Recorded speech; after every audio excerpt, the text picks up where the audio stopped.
Hi, everybody. It's me, Nez. Welcome to the Badge Bros YouTube channel, where we're talking about NBA basketball today. This is a lot of fun being here by myself. No Numi, no John. I get to drive the car today. You guys are in for a treat. This is a very fun NBA slate. We're looking at how many games? Who can tell me? 9 games? Just 9 games? Pretty fun. Pretty fun little slate. I am 37 drafts deep. Let me go ahead and share my screen. I want to show you guys my rankings, my exposures, what I'm getting to right now, and what I plan on changing as the day goes by. Because this is there's let's just pull this up real quick. Here we go. Bada bing, bada boom. Here we are. This is very, very hard to read. But we're going to look at some of the exposures I got going on and looking at these game by game. And maybe I'll bring on my Gen Z Quant to give me some nerd stuff for us to look at as we move forward here. We got some people in the chat. What up, Nick? Nez about to cook. You already know. We're cooking up something special here. Don't crash. It's too late. Solo Nez. What up, woo woo? Sirac, welcome. Boys can't wait for the show. All the fellas, come on in. Johnny says I should have messaged him. He would have helped out and made an appearance. I clearly need some help. Johnny Basketballs. I could use some of your alpha and some of your run good. That would be awesome. But here's what we got going so far. I'm looking at right here the exposures that shout out to our good friend Andy, who, if you are in the Discord, you can get access to his tools. And what this is just his exposures tool that will go through and manually grab your exposures from Underdog, and then you just paste it in that drafts tab, and then it will give you this pretty matrix. It'll give you exposures. I added the ADP column there myself because I'm really sharp like that in the streets these days. And yeah, so this is a nice way to kind of get a view if you are doing volume, and and you're not Nick, you're probably autoing a lot. So you want to keep track of what you're autoing and what your rankings are giving you. Before I move forward anymore, I think we should get some tunes going here. I've got these these are copyrighted tunes, but because I have subscriptions to, I think it's SoundLink or something like that, I get to use these royalty-free beats on our streams, and we never really get a chance to use them. So let's see if let's check out Mac and Cheese by Ghost Beats. Let's see how we're feeling about this. This might be a little loud, so bear with me. Oh, that's loud. Oh yeah, this is not the move.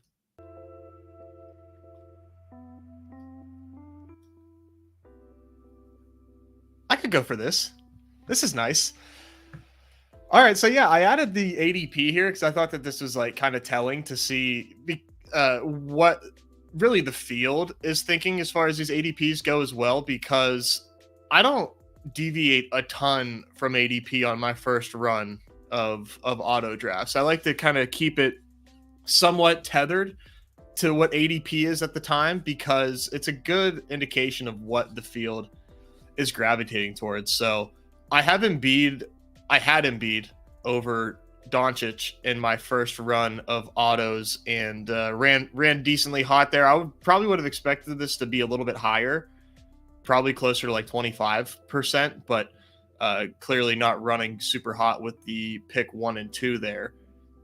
And then Shea being pretty high up here as well. What I'm really excited about is this LaMelo here. I know I'm willing to get hurt once again on LaMelo Ball, but being 30% and having him at pick 4 over KD and not having to put him at pick 3 was really helpful. I don't think we have ETR projections yet, but Stochastic has LaMelo Ball and raw points ranked 3rd, and it's like a tier break after you get past Doncic and Embiid. LaMelo's right there, and that is basically the tier there. So this is how we kind of ran out the start here, but let's just go into the rankings themselves and take a look at how I've got things set up so far and how I'm playing today. Because there's, in my opinion, one, there's not really a whole lot to really talk about in the first 4 rounds. Like the first 4 rounds are going to be extremely condensed, and that's not, not at unusual for a hoop slate. Let's get back to the chat here. Shout out Dave. Dave out here grinding. Love to see it. Sirach going no autos, 150 manual. That is like the biggest edge right now, right? Like volume evergreen, volume is an edge. But if you can do these drafts now manually while getting in the volume, I mean, you're seriously like picking up a huge edge, because you're doing, I mean, it's just obvious, right? Like you are now micromanaging your own exposures there and not having to worry about the auto gods making sure that you are set up correctly as far as your exposures go. So, I mean, manual is definitely the move. Hey, John, enjoy your vacation. Thank you, Carlos. I'm glad you appreciate this. So this is what Nick is kind of alluding to. They're not as appealing as we would hope. And I right now, like my 5th and 6th round is really, really condensed. And before I get into the latter half of my draft, because I want to max today, I really do. And once I get to drafts post 100, I really want to be manually drafting these, because I don't want to get too condensed. Like, as you can see here, as we scroll down here, this range here is where things like where you really got to do some manual drafting. I have Fred VanVleet pushed way down. I might need to change that, but yeah, like just for example here, right? Like there's not really a whole lot to talk about. It's kind of interesting is when we play hoops on Underdog, like, you pick your favorites in the first 2 rounds. Like I wouldn't bump like Desmond Bain or Jaren Jackson up to the first round. Like I think you still have to respect ADP there a little bit and try to pair those with the best first rounders that you can. But this is pretty cut and dry here, man. I don't have any alpha to give you, it's really splitting hairs. I do have preferences, and projections will have these guys ranked differently than ADP, but at the end of the day, we're kind of splitting hairs. No Wemby in my autos. That's going to change. I want to get Wemby manually. I want to see how far I can push him. But in my auto drafts, I explicitly excluded him. I think that he has a chance to have a great game. He has a chance to have a great game every single slate. But in my first round of autos, excluded him. But this should be a fun matchup between him and Gobert. Gobert's been playing really well, so that could actually end up being a really fun matchup there. Kuzma at ADP 20 is like, I mean, it's about time, right? This is the equivalent of redacted sites not adjusting a salary on a player. And I know that this is a smaller slate, but Kuzma has been doing it, man. He's been balling, and he's got an excellent matchup against Charlotte. So this ADP 20 is certainly warranted. In the layup lines, he was not, I mean, you could tell, I mean, the layup lines, those are only like 500 to first, but they are like really, really fun contests. I was playing them way wrong. Last night I was, at least. I was really trying to keep Kuzma, Maxey like a secret in those contests. And in reality, I should have just been taking them in round 5 when I could have, but instead I was trying to keep their ADPs suppressed as though my 10 drafts of layup lines are going to affect ADP in the slightest. But anyways, 500 to first, so I'm not really like sweating that. But these guys were really, really down, and you can see why. The layup lines don't have ADP. They focus on raw projection, and the underdog projection on Maxey and Kuzma are in the mid-30s. But when you look at their pick'em projections, though, it tells a different story. So let me go over to my so what I like to do. Let me pull up ADP here for a second. bring you back over to the sheets. And this is just ADP. And I do this manually, but I know that like I could easily like have a script for this, or somebody probably already does have a script for this, but just like tally up the points, rebounds, and assist projections and stocks. Sometimes this is IKB. This is usually though what is listed on Underdog Pick'ems, but this is just like a nice way to visualize, just get like a first run at projections, basically, is seeing what the Pick'ems have. And I bring this up because I want to look at Maxi here. So Maxi's at 33.5. And if we go look at who he's around Desmond Bane and Markkanen. Look at Desmond Bane here, 37.5. So just like a 4 PRA difference there. And obviously, these numbers can mean different things based on what what's making up the bulk of these. If it's rebound and assist making up the bulk of these, then it's more valuable. But this is just like a first run thing that I like to do as far as what ADP is. And Maxi's sitting at 33.5 with 1.5 stocks. But I'm not advocating that we play Maxi on a higher in a pick'em, but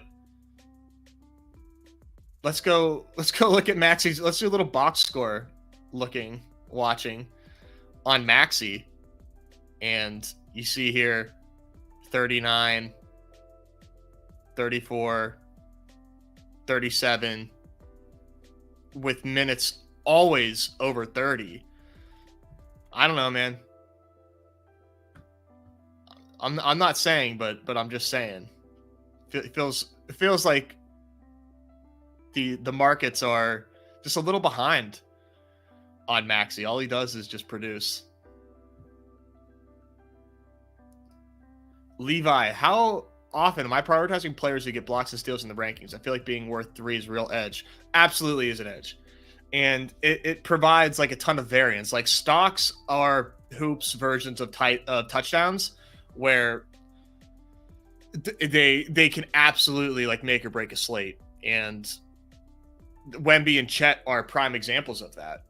And what's like kind of interesting or maybe scary is, we see if we had the extra box score there, we would see Wemby got to 60 fantasy points and only needed like 2 stocks. So if you get that Wemby 30 ball plus 5 stocks, I mean, he's immediately a guy you need. So no matter what happens, I'm kind of like coming to grips with on Wemby's ADP, that no matter what happens the night or 2 nights before, his ADP is always going to be like 15, 16, no matter and that's on like a medium to large size slate. You just got to pay that premium. And, made jokes in the past about Wemby, and he's on the cover with a wacky sign. But I mean, like his, more often than not, Wemby is not going to pay off ADP. That's just the facts. And I'm sticking to it. I'm going to switch up my ghost speeds here. Okay, that's cool. So with Wemby, man, like you're not gonna win. We don't win contests based on like getting good value of median projection based on ADP, right? You can't. I'm never gonna tell if Wemby beats me, but I also don't want to like completely fade Wembanyama either, right? Because he has those type of ceilings that can just absolutely destroy a slate. It's tough, man. It's tough. What do you win when you win? So I don't necessarily think that when I'm drafting Wemby, I'm drafting different players around him. I don't think that I think that's gal brain to a fault. But I think you just got to be a little cautious if you are bullish Wemby. It would be interesting, man, to see somebody go like 50% Wembanyama slate after slate and see what the ROI looks like. You could probably end up being profitable, right? Because the ceiling is massive and he's always going to be at ADP 15, but this might be the time to get him. It's just like if Wemby has a good game and his ADP is in like the 2-3 turn or the 1-2 turn, maybe fade there. But if he's at ADP 15, maybe then it becomes a good time to snag. But let's go ahead and throw him in these rankings now that I'm no longer autoing and I want to have an eye on him in these drafts. Some Q tags here. We've got, of course, Anthony Davis, questionable for today. He was injured in the Miami game, sat out against Houston, and is now questionable against the Suns. People are definitely scared of this Q tag, and the ADP that we see here of 8.8 on AD is, in my opinion, more like 11.5. So where I have AD right now, I'm going to bump him down a little bit because I see him available at that pick all the time. And Underdog ADP, I mean, I totally believe that it's like, you know, a true, accurate estimation of average draft position, but it feels incredibly biased and sticky toward whatever ADP is when it's first set. So we might not get any sort of ADP change on AD, but I see him routinely past pick 9. Rydock says it's not Wemby night. I'm with you, man. I'm with you. It should be fun, but it might not be. It might not be Wemby night. Wait until ETR comes out and draft Wemby late, says Nick. That is free alpha, everybody. That is free alpha. These contests, football, hoops, are heavily affected by ETR projections and ranks. And they are never going to have Wemby ranked highly. So you might as well just wait for those to come out. And when you see people drafting 1-to-1 off of ETR ranks, there you go. Now you can take advantage. So I've got a lot of AD right now, and his ADP opened up at 7 and it fell to 8.8. And I need to, you know, adjust for that moving forward. Anthony Edwards, I think, is really interesting today, coming off monster games back to back against Boston, really tough matchup, and the Pelicans. Now he's against the Spurs, and the total for the Spurs Wolves game is definitely high.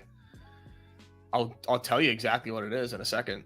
225, so definitely not the highest on the slate. It's the same as Lakers Suns, which I probably would have assumed. I think it's the T-Wolves effect, man. The Minnesota Timberwolves are really good, so that's what it comes down to.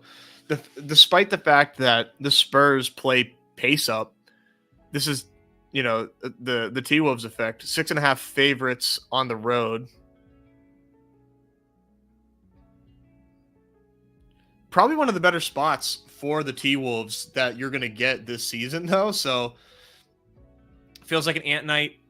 Karl Anthony Towns is very, very low priced, but haven't really seen a ton of excellent fantasy scores from Karl Anthony Towns, but definitely in play though.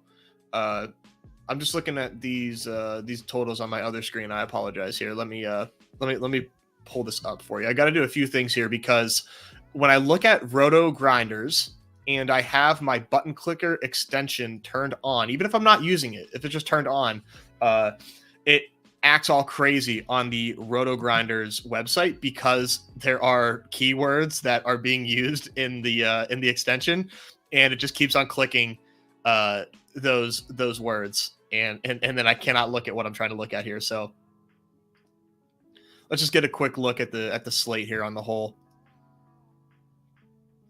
117 here for the Sixers. I've got Embiid 101 in my autos.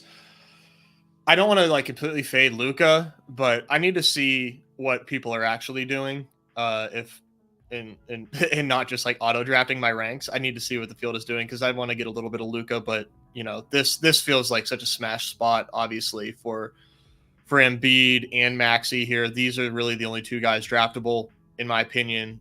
You can maybe do Tobias Harris actually in this matchup here. Tobias has been playing really well. I'll get Numi on here in a second to give us some real usage numbers, but these three are the really only draftable ones here. But love Maxey and love Embiid against the Pistons. And now on the Detroit side, Cade is obviously being drafted every draft. He seems warranted in being drafted, but man, we all know Cade, man. We all know Cade, and he just seems to bring nothing but pain. I want to be underweight Cade today. So far, I'm at 18%, so that's like not the worst, but I don't want to be too heavy on Cade. Oscar Thompson and Jalen Duren are two other guys that are in consideration of being drafted today. Duren is pretty interesting because we haven't like seen him a ton, and he's kind of fell back to earth just slightly. Back-to-back 30-point games, missed one game in between that, but he's definitely in consideration, right? I mean, we've seen him have huge ceiling games, not a lot of bodies for Detroit. So I think Jalen Duren is a nice 6-round option there. And same with Oscar Thompson. Thompson plays like 1 million minutes a game. He doesn't score quite as much, but he's a stock monster. One of the best rookies right now in the league. So yeah, this game is like kind of interesting, but let's look at this gigantic 240 against the Wizards and Hornets. LaMelo, obviously, he's 103 in projections. Do with that what you will. Mark Williams, PJ Washington, Gordon Hayward are guys I would consider in the 6th round. Brandon Miller, I just would not. They just don't get him involved enough in the offense, but that could change at any moment, at a moment's notice, really. But those guys are definitely in consideration in the 6th. On the Wizards side, it's Kuzma being drafted and then nobody else. I don't know. I could be talked into a 6th-round Gafford. He didn't have a great game against Charlotte at all last time out, but I think he's 6th-round consideration. Jordan Poole as well, 6th-round consideration. Could I get to Denny in the 6th? Probably not, but it's not crazy, man. With a total this high and these pieces not being drafted at all, I don't think it's crazy. I mean, what do we need out of a 5th and 6th rounder today? 40. We need 40, right? So for me, Denny can, in a 240 game, Denny and Gafford could give you 40. Is Tyus Jones in consideration? No, not really. Okay. Nets and Celtics, 227.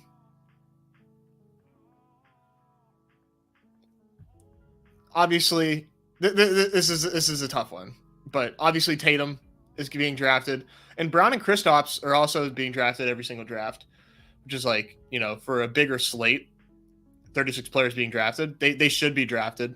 And I don't think we should be afraid of taking them alongside Tatum because of their ceilings relative to the 5th and 6th rounds picks that go around there.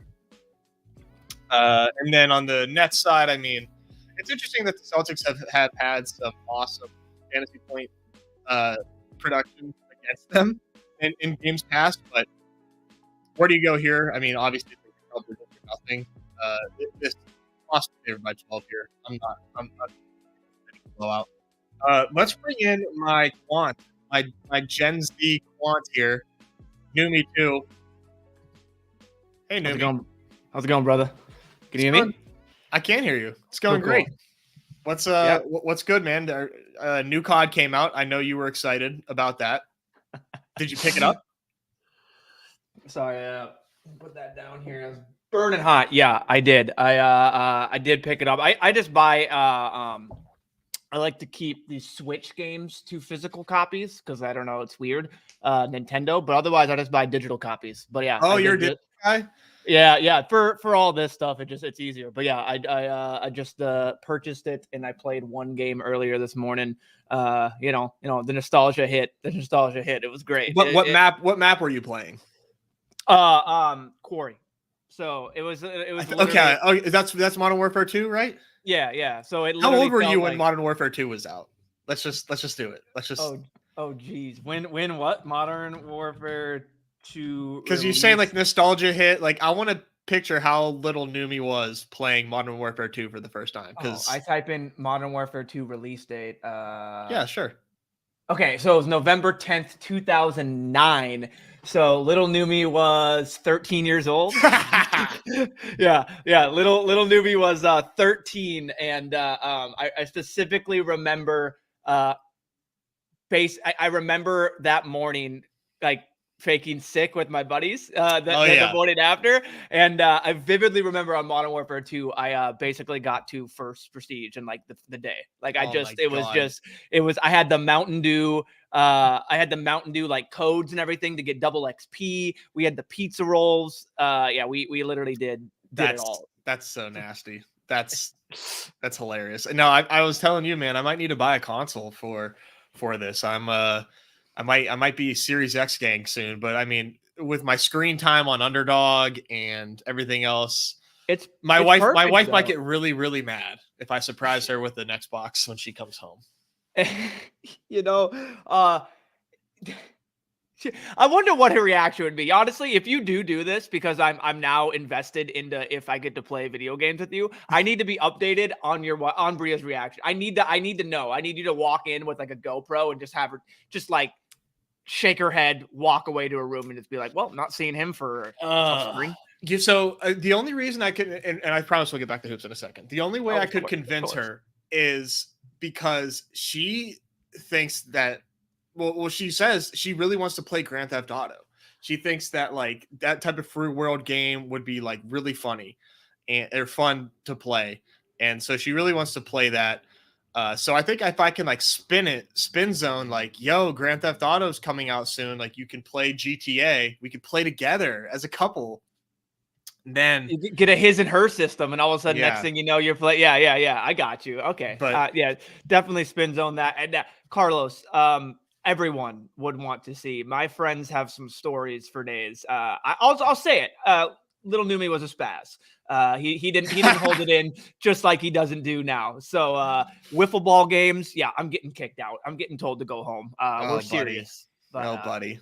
All right. Well, I kind of touched on briefly here to pivot back to hoops. I touched on briefly the Timberwolves and Spurs, and the total is a little low, but probably high for a Minnesota total this season, just because they are really good now. But Ant getting some major respect, top 10 ADP, some respect on Towns, respect on Gobert as well. Rudy's been balling. Yeah. What do you think about Rudy in this matchup here? Now that we've got the Minnesota dude himself. So similar to what John pointed out, I think yesterday or 2 days ago, with Wemby at the Garden.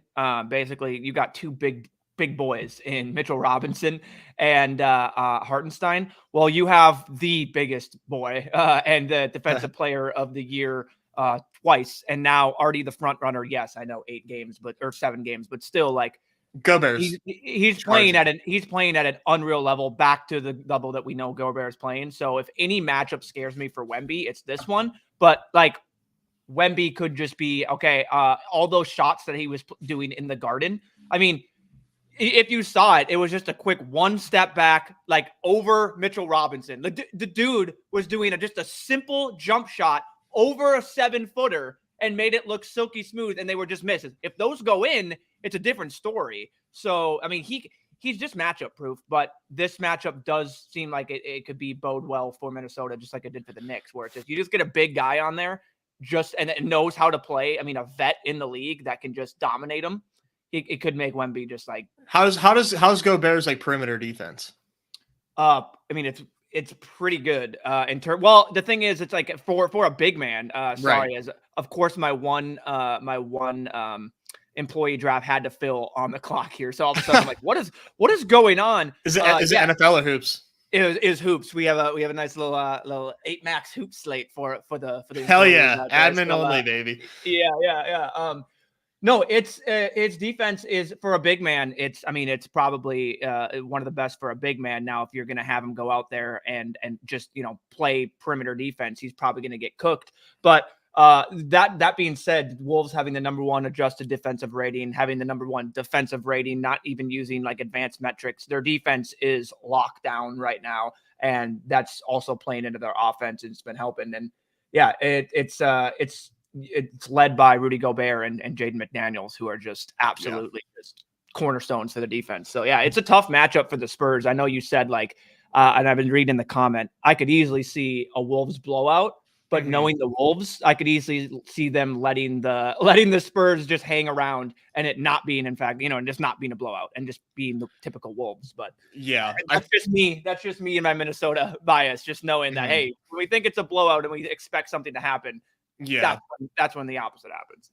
In my player pool, I've got Ant, Cat, and Rudy. They're firmly in there. And then on the Spurs side, I don't have anybody other than Wemby, but Keldon Johnson, I think I need to start cycling in the 6th. A tough matchup, but he's still scoring a lot of points. So without Vassell there, I think it makes sense. Zach Collins is probably a no-go for me. So I'll just like stop it. Or is Vassell back?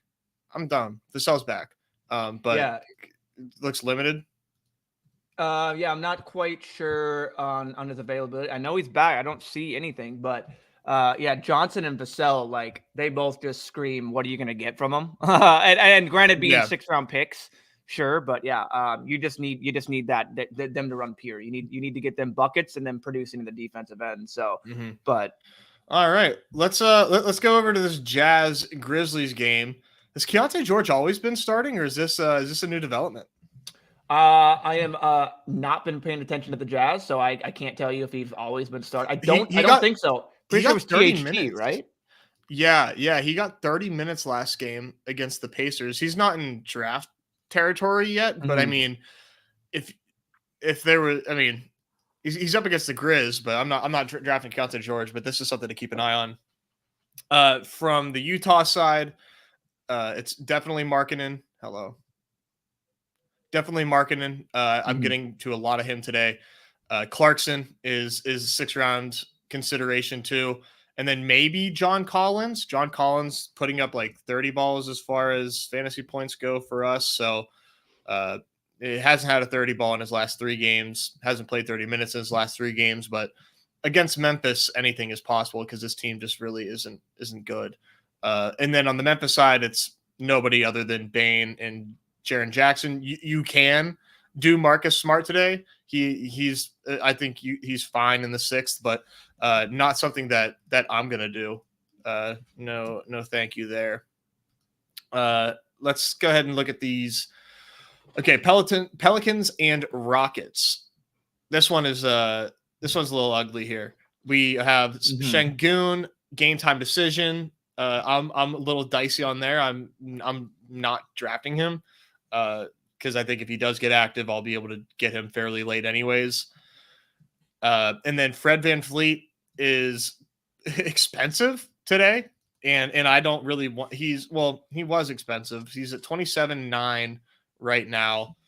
He opened up at 28, so he has moved up slightly. But man, I don't want anything to do with VanVleet in this matchup personally. I mean, these are 2 not good teams, but I don't know, man. I thought I would get a lot more from Freddie VanVleet early on in this season, and we just haven't seen much of that yet. So I'm not really drafting a lot of him today. Yeah, you're getting it. That's for sure. But being the 3rd, I'm looking here. Second in usage on his team, but in terms of just like in his, it's not looking great. And he's just basically it's him and Şengün just dishing the ball out to these guys, and Jalen Green just continues to just chuck up shots whenever he gets it. So I'm going to the Jalen Green well today. I see that I don't mind that specifically because I'm looking at that usage and he could just light it up, and he just got to hope he gets peripherals. The one thing that I was looking at, I think it was their pace. Yeah, they're 29th in pace. Everything just screams terrible for the Rockets. Shocker. Don't even know how they've won 4 games so far this year. That blows my mind. But yeah, it just screams terrible, which kind of just like bodes well looking at me for like the Pelicans. Right.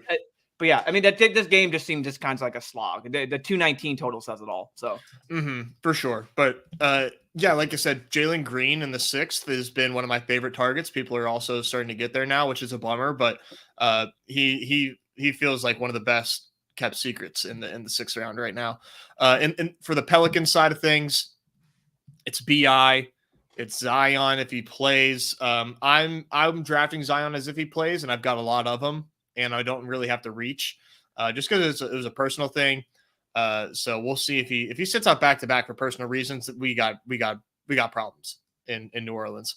But I think BI is in consideration. He has 3 straight kind of like stinkers as far as like where his ADP is, but I still think he's in consideration today. And just they've got like really nobody else to go to, so that's really what it boils down to. We can move on from this game. It's the shittiest game on the slate. Yes, please. 235 here for Clippers and Mavs.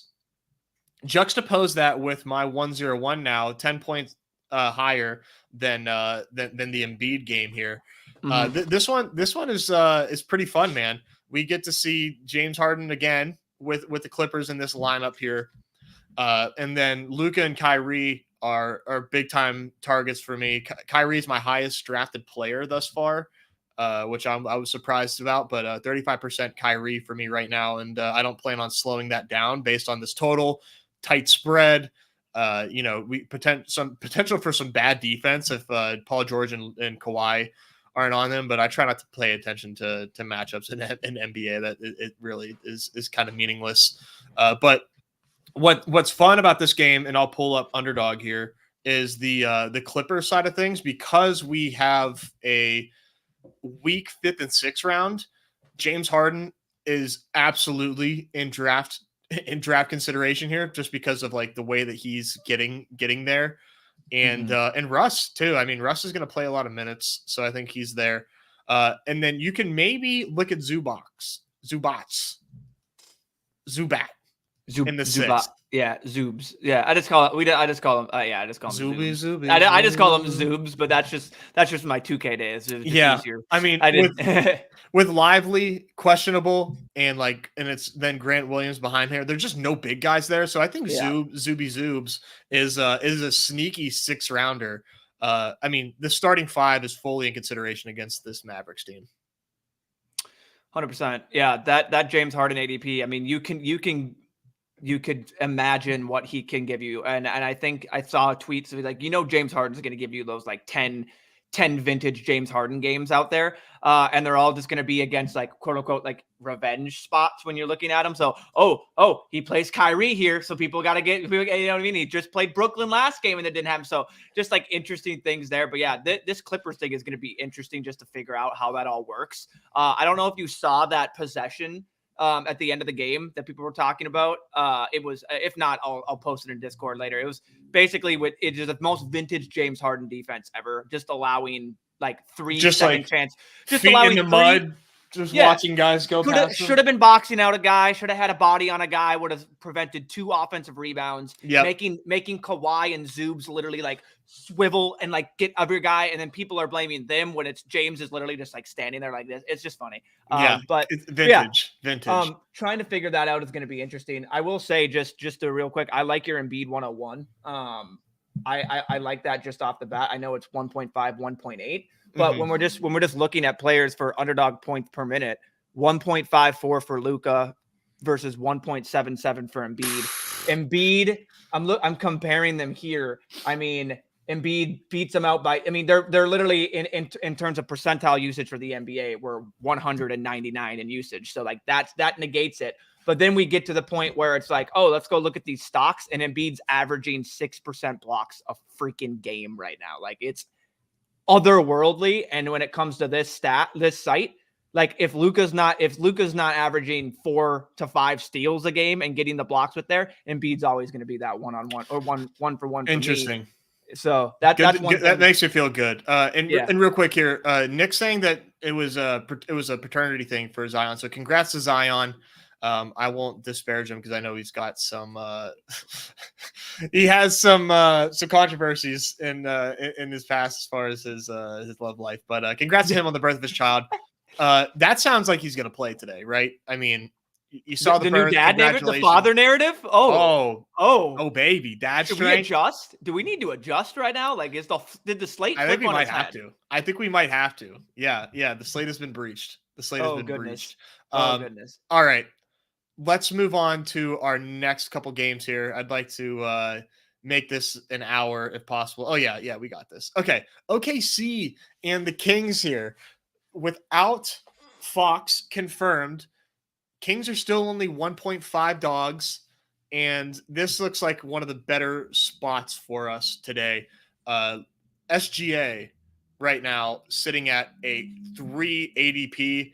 I get it, but I'm not going to take him over LaMelo, even though LaMelo is projecting better than SGA, just because like I don't want my exposures to look stupid, but. And also like the spot is great for SGA, and SGA does nothing but put up 45 or more. So I'm okay with him being 3 here. I think what's interesting is like the other pieces around the Thunder, because like I've been mentioning, the 5th and 6th round is wide open today. So if we look at the Thunder, bring it back to Underdog here. We've got Chet with a frothy 19. I think that is. I'm so like biased like between like Chet and Wemby. Like I'd much rather like take Chet in these drafts than Wemby, and I feel like they have like extremely similar theses as far as like getting home. They do. Like I'm gonna bring the matchup into it just because I think I would. This matchup is this not just like perfect City? Sabonis there. You literally we talk about you know my stance on Sabonis. He's an offensive guru, defensive sieve. Like he's absolutely like awful. I love all of this for Chet. And I just want like in a vacuum, I'd take Chet over Wemby, like in today. You know what I mean? Like, in a vacuum, I love it. I mean, of course you're not going to take him against your Wolves, but I love the call. If it was any other team that had Rudy Gobert or this, I'm looking at the stats here and I'm just looking at defense and I'm looking at what the Wolves do. And it's just like, sure, again, the alien could get there. But yeah, if you're just looking at like just an easier path to get there with least resistance, it's definitely the Sacramento Kings defense versus the number 1 defense in the NBA. No, I think you're right. So Wemby looking at 28.5 points, rebounds, and assists. I love when you do this, by the way. This is something that I think a lot of people should incorporate into their process is cross-referencing the pick'ems. Yeah, it helps. It helps a lot for me to kind of like, and once you do it enough, like you kind of know what to expect whenever you look at these guys in the lobbies, because these are really static. But so there's no blocks and there's no stocks pick'em here, but it's going to be set at 3, and I think that's fair. And then so let's look at Chet now. 3 less, and he's also got the 3 stocks there. But here's the thing, man. Chet's playing 30 minutes a game, like every single time. I mean, Wemby's getting a lot of minutes as well, but it's a good shout. I mean, 21 against Indy. Like, what if it is a T-Wolves blowout though? Like, if you want to play blowout narrative, like that's easy for Pop to go. All right, bud, you're not going to get the run. You know, that screams 21 to 24 minutes or something like that for Wemby. Yeah, I love Chet today. I probably should have put him on the thumbnail, but I was having too much fun in the coffee shop today. And then Giddey lattes were hitting hard, huh? Dude. That spot goes hard. I've got 2 just killer spots, and if I'm ever move from my apartment and get away from walking distance from those coffee shops, tears will be shed. Oh man, I felt that. Just say I felt that in Bemidji when I left for college. There was a coffee shop that I just like I loved their specific mocha. And then when I left, I'm just like, what do I do? Like, I don't want to go to freaking Caribou Starbucks. There's a terrible. No, I want hometown. You go to a real coffee shop and get a latte. It's like the most awesome experience ever. You get in the mug, perfect temperature. You get a latte from Starbucks, and that shit is like hotter than the surface of the sun. Like, why are your lattes so hot? I don't want to have to tell you I want it warm. You should know I don't want my latte to burn my face off. Anyways, Giddey and J-Dub are definitely in consideration for 6th round, but man, Giddey has done nothing but bury us anytime that we get a chance to play him. But I think that's a really good point to take him today, because nobody's going to take him. And if you haven't heard me say it once, I'll say it again. The 6th round is wide open today. Yeah. I'm trying to pull up Giddey here because I know I'll just quote Crutches, who I believe, and I've seen the stat before, but the on-off splits for Giddey with Shea are, in fact, I mean, Giddey performs better and has better fantasy point per minute player with SGA on the floor. So if there is a time to do it, it is like tonight's slate, and yeah, definitely a viable 6-round option, like to mix them in there and get some shares. Mm-hmm. And then obviously I love Jay Teledubby. He's always fun. Not like a lot of ceiling there, but in the 6th round, man. I don't know. I love the Thunder so much, just as a team. Same. And just an organizational standpoint. I love everything Presti's doing there. It's freaking amazing. That team is set up to go anywhere in any direction in free agency, while also set up to have the next like 7 first-round picks that could pay off, while also being able to trade for anyone, while also having like 6 people that are also really good on the basketball and young. It's just crazy. I love it. It's so much fun. I will say, I think you're being a little generous with the free agency thing. Like the NBA needs to like give them like a little bit of like a handicap to like, okay, the Thunder can actually offer bigger contracts than the rest of the league. Cause like who wants to go to Oklahoma City to play basketball? Yeah. Well, no. I was mainly in terms of the cap space that they do have, because the guys that they're on. Oh like, yeah. They've got $1 million or $1 million. Yeah. All these guys on their rookie and first year contracts, like they're going to be able to sign all these guys with bird rights and be well. Yeah. It's fun. They should. It's fun time. Yeah. You would. And then on the Kings, to pivot here, it's Sabonis, and then I think Monk. You can definitely do some Monk. Keegan Murray's going to play 30, but if you want to do that, you can. But I'm probably not getting past Monk, but Monk is definitely in consideration in the 6th here as well. This should be a really fun game, and Sabonis, 7.5 ADP, it's warranted. Should be fun. Yeah, let's go to the last game here. Lakers and Suns. 225. Suns are 3.5 point favorites. I feel like that is baking in Anthony Davis not playing. Yeah, and I want to get this right because I swear, yeah. So like AD, if you remember to start the season, do you remember who AD played? Remind me. The Suns. Do you remember what AD did? He put up a measly 30 points, 12 boards, 6 stocks, and a 9.8 EPM rating, one of the highest in the season for any player. So, with that being said, and that now ingrained in your mind, I just want to know your thoughts and how you've been treating the Anthony Davis, because I was listening earlier and you talking about how he's been falling, but that ADP seems to kind of be static. So yeah, show me here. So this is your, all right. Yeah. Exposure speak louder than words. There we go. Love it. 35%. And I had him below ADP. So I have been, I got a lot of stuff done this morning.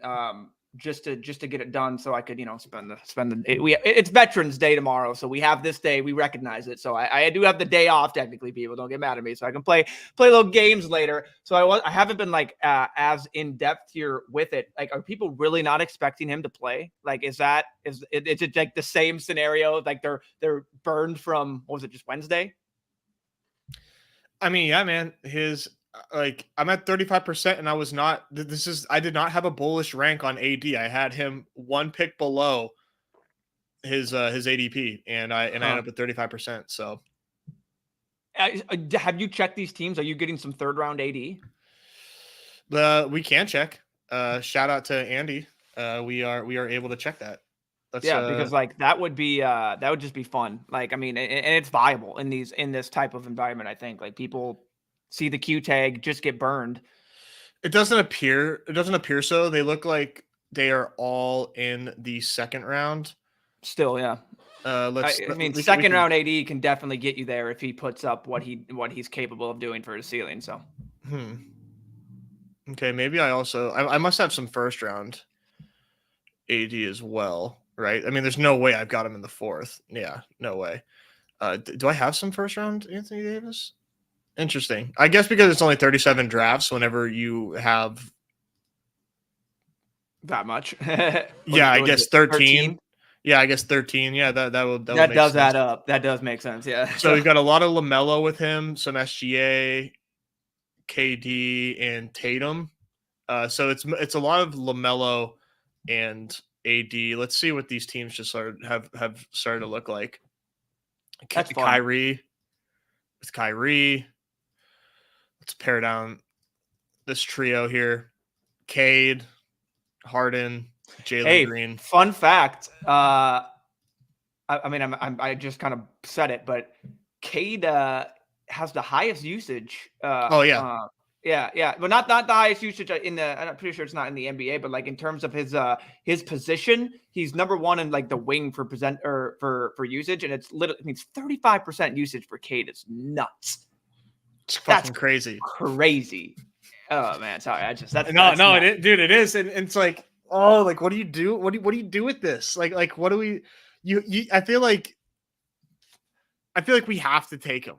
You know what I mean? Like if you were to 100%. put like a DFS pro, show them what is going on with Cade. I mean, obviously they're familiar with Cade, and you look at the I feel like Hoops is probably the most like 1-to-1 when it comes to like comparing ADP to DFS salary. That is definitely like the most comparable thing there, just because like projections are just so tight. And all that to say, man, Cade going where he does go, yeah, that might. It's be, just bro. Value. Like I'm looking at this 2024 game log, and they give EPM per game. Let me find this here. So season started on the 24th. So first game of the season, he went plus 6.1. From that point on, he hasn't produced a positive EPM, and that's expected. That's expected plus minus for dunks and threes. That's their like advanced stat, which basically is like estimated impact of 100 possessions. Their fancy thing. He hasn't produced a positive plus minus once since the first game of the season. And they've been bad. Negative 4.6, negative 1, negative 6.6, negative 3, negative 3.5. Yikes, Cade. All that with a 35 usage.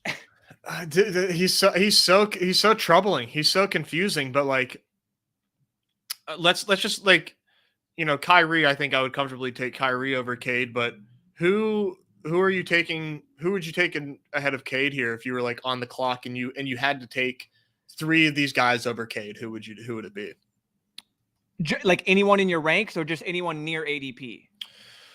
Let's go like within like who you can see on the screen here. I can make it bigger as well. Yeah. No, you're good. So like if I'm just like juxtaposing this, like Chet. I agree. BI's tough. I think I'd still take Cade. It's just that matchup kind of scares me with Philly. It does, right? Yeah. I mean, just because like the Melton, Kuzma? like oh yeah, for sure. Kuzma in that matchup, that is a literal track meet. Like they're literally going to the YMCA and they are just playing hoops tonight at in Washington. So in DC. Kuzma's 37.5 PRA. That is very good, folks. That's very good. I mean, at his ADP of 20, who's around him, right? Let's see here, like BI. I don't know if BI has projections up yet, but let's just do straight up Cade. I mean, while we're talking about him, let's look at Cade. Kuzma turns the ball over a hell of a lot less than Cade as well, so something to consider. 34.5 for Cade PRA, and you are getting his turnovers. So, okay, Kuzma over Cade confirmed. Yeah, I'm just like looking at their season stuff over here too, just seeing and like Rick asking to Kiwi Cat, shout out Rick. That data that you were so gratefully sharing with us. Where was that from? I'm using Dunks and Threes. So this is Dunks and Threes is a site. It's just like Pro Basketball Analytics, and it just has like their own. If you want, I could show it real quick, but just it's like its own fancy stats and all that. You can get really, really nitty gritty in terms of like everything. You can compare players. So yeah, I'm using Dunks and Threes there, along with another site called Cleaning the Glass, which is just another another, the equivalent of PFF and, all of these Cool. RotoViz and stuff for NFL. So no, it's nice. It's helpful. It's good context. And I wanted to bring this up real quick. Oh yeah, sorry. Go ahead. Keep going. Just gonna say, Pauly Chips. If you're a Kings fan, you're regretting the Sabonis to Hallie trade. You regret it every day of your life. That's every single day. The Kings, I feel bad. No one knew what even they were doing when it happened. People still don't understand. Zion's in, so sorry. Also, that is no. I mean, we knew he was shooting around, but he's also confirmed in. Personal will play. Good.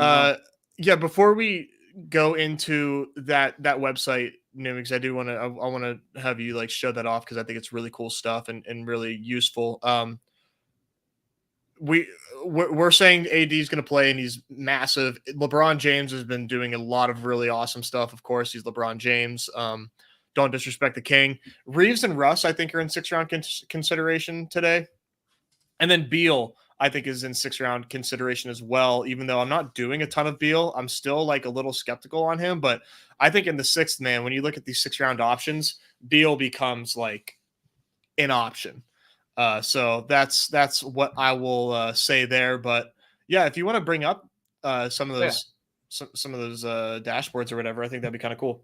Yeah, so I'll just show these off real quick.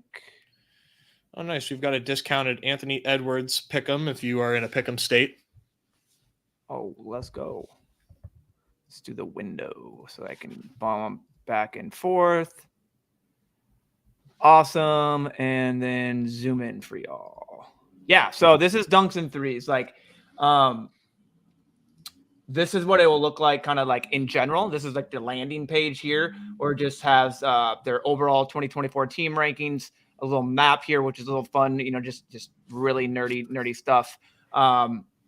Just highlighting like teams. You can see it like pick up on the side there. So like I go Boston gets highlighted, but then you can go 4 factors: offensive shooting, defensive shooting, just literally do anything. Like who literally, what team has the highest block percentage of 2-point block attempts specifically. And you would think it'd be Minnesota, but surprisingly, the worst team in the league, the Memphis Grizzlies. So there's fun things like that.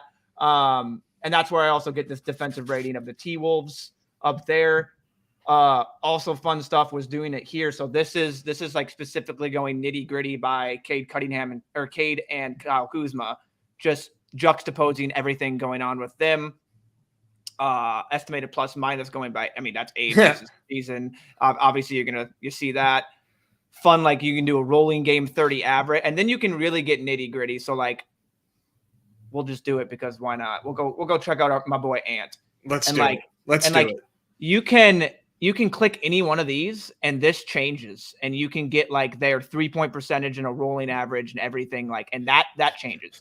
And then it gives you, this is where I was checking out their estimated plus minus here. You can tell what actually impact a guy had on one game. And their like number one tool is their like EPM, which you can go check that out.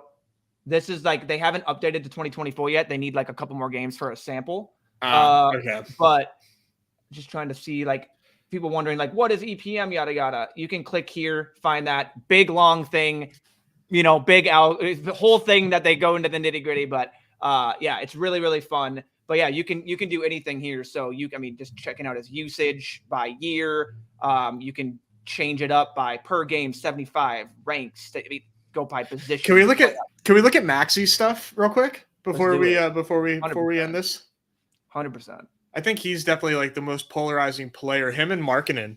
They just, don't really get a lot of love in the, from the computers, but Maxi just look at this. Just look at this. Goes from a negative 2.8 in his rookie season to a 0.07 or to a 0.7 to a plus 2.2 to only imagine what he's doing this year, because we can just go look here and see this. So like, wow, he's hovering around like 3.5. Yeah.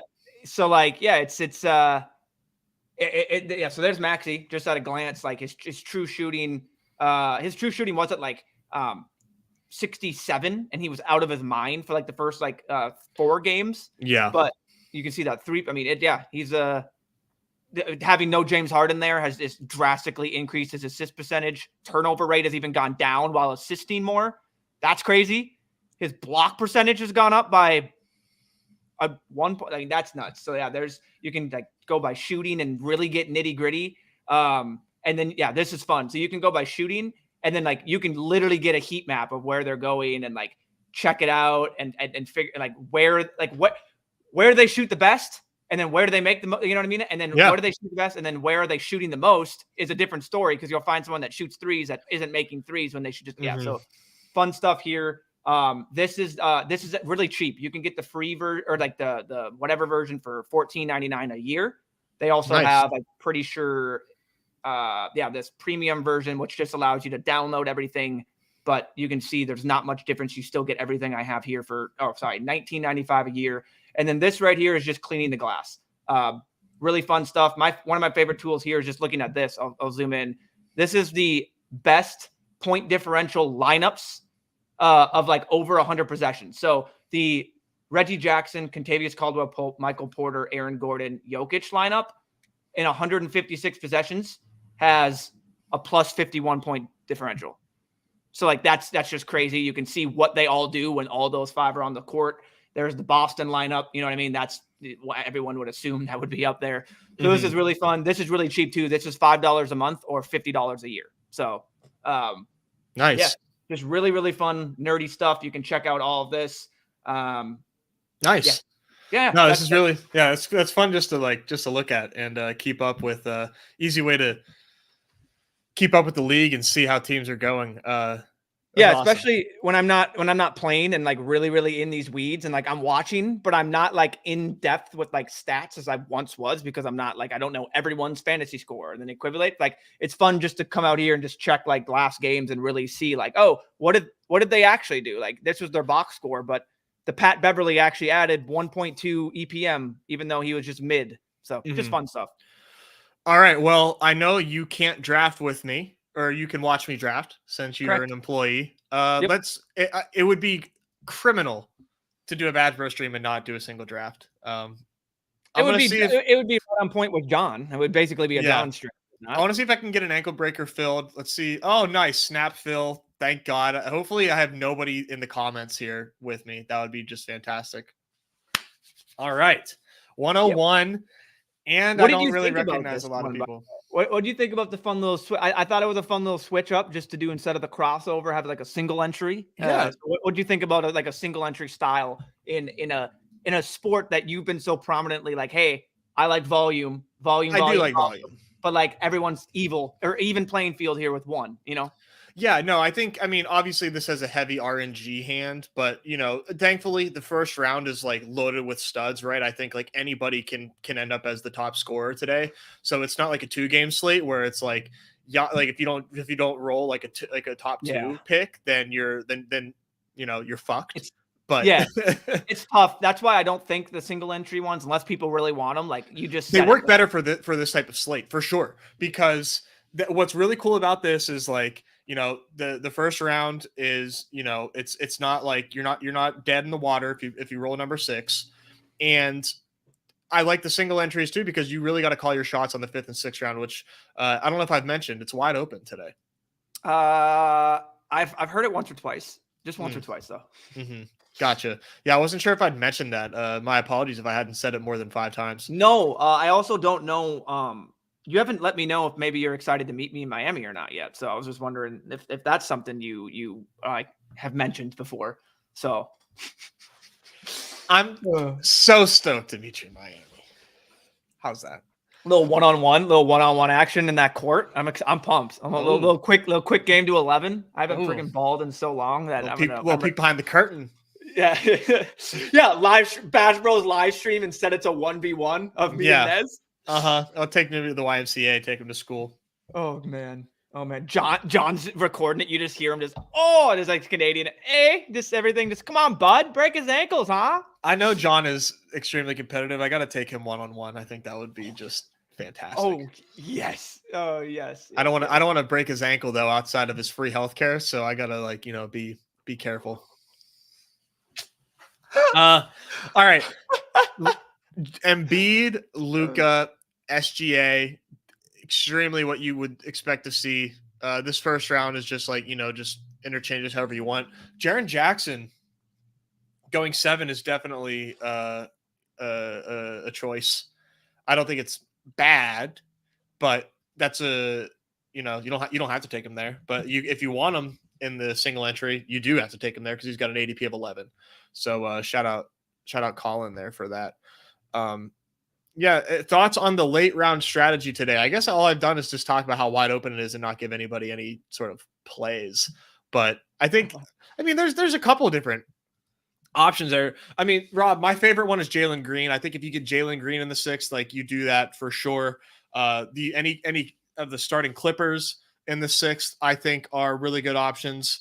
And if you get a Celtic in the 6th, including Drew Holiday, they're in a nice piece too. What I'm looking for from the 6th round is like 40 points. I think if I get 40 points for my 6th rounder, I'm sitting very pretty and doing well for myself. And Chip is right, man. Jordan Poole is definitely in consideration against the Hornets in the 6th. All right, on the clock. This is what I would expect to see here. I think I'm gonna. I think I do a lot of Bane so far, so I think I'm gonna just queue up Maxey, get him in there, and then before I make a decision on if I want to not do the Bane stuff or not, I want to see how much I have so far. And keep in mind, do you have any thoughts for me? This is your single entry, so I would not. My strategy is I wouldn't pay too much to that, and if I'm calling my shots. I like Bane. I like Bane. I like the Grizzlies. Like I like that as it's Bane and Jaren Jackson out there for Memphis. But and yeah. No, you're right. You're right. Like it would either be Bane or Lowry. I think for me, like that would be the choice of those two there. And it's really close. It's just it is close. You see that 71 burger with Bane, and then it goes to 47. And it's the Jazz, right? It's like I don't know if you have any good shit on the Jazz, but for me, I don't think anything like I don't really respect the Jazz defensively. I'm assuming they're bottom half. Jazz are 7th. Oh, you want some good stuff? Jazz are 7th in pace and 29th in defensive rating. Okay, that's what I thought. Yeah. So they are just in general a little bit of a in shambles here.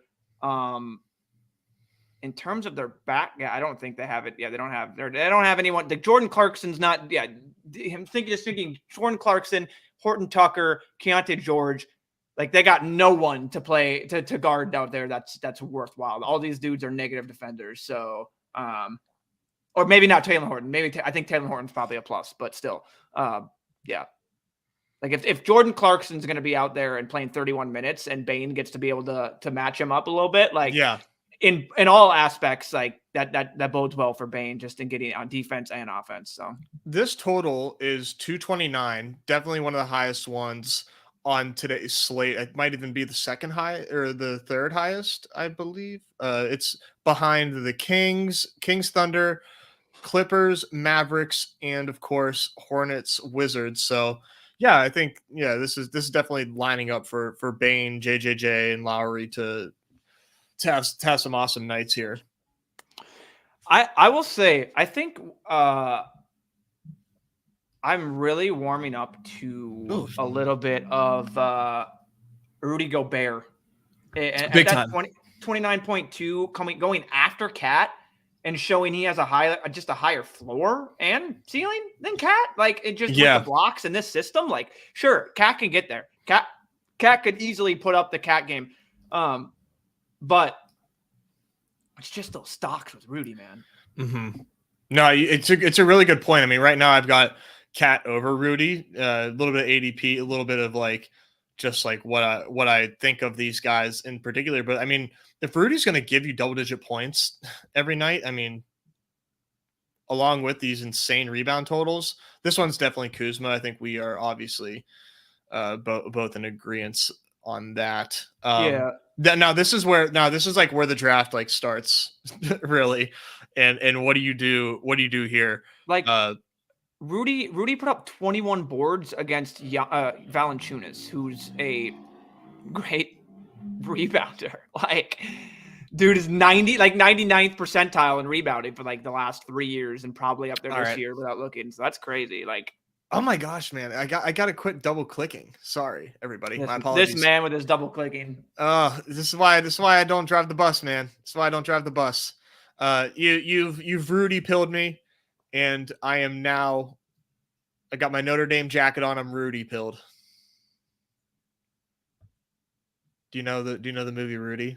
Mimi? Yes. I was reading. I was just making sure because I was like, I wonder. If Yes. I'm not that much of it. Yeah, that's my dad's favorite movie, so I've watched that plenty. Oh, of times. that's precious.